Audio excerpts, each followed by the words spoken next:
नगर महानगरपालिकेच्या निवडणुकीमध्ये काल प्रभाग क्रमांक 15 यामध्ये आमचे उमेदवार दत्ता गाडेकर यांच्या परिवारावर प्राणघातक हल्ला करण्यात आला।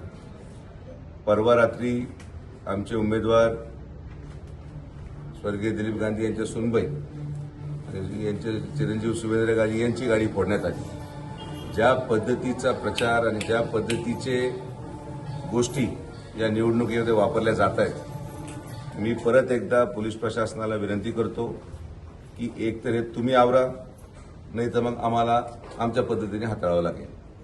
आम्ही संयमी लोक आहोत, आम्ही कायदा आणि प्रशासनामध्ये विश्वास ठेवतो आणि कायदा आणि प्रशासनाची जबाबदारी आहे निवडणूक अतिशय शांततेत पार पाडली जावी।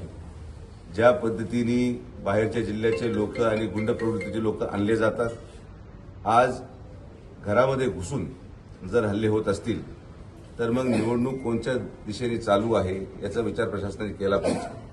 मी सर्व पक्षाच्या लोकांना हात जोडून विनंती करतो, निवडणुकीच्या प्रक्रियेने होऊ द्या। कुठल्याही प्रकारे कोणीही कायदा सुव्यवस्था बिघडवण्याचा प्रयत्न करू नये।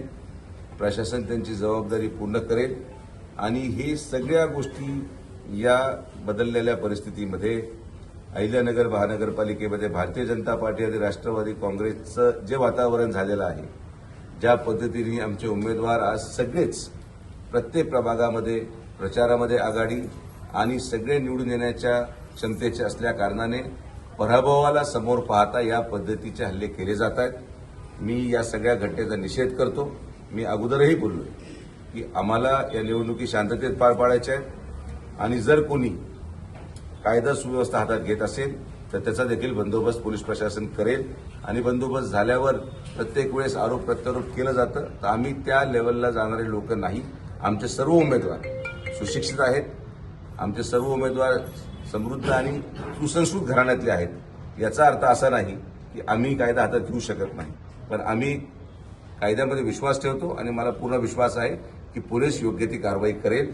कालही 4 लोकांना अटक करण्यात आली, त्यापैकी एक जण आष्टीचा होता आणि म्हणून बाहेरच्या जिल्ह्यामधून गुंड आणून दहशत माजवण्याचा जर प्रयत्न केला गेला तर तसं उत्तर द्यायला पण आम्ही समर्थ आहोत।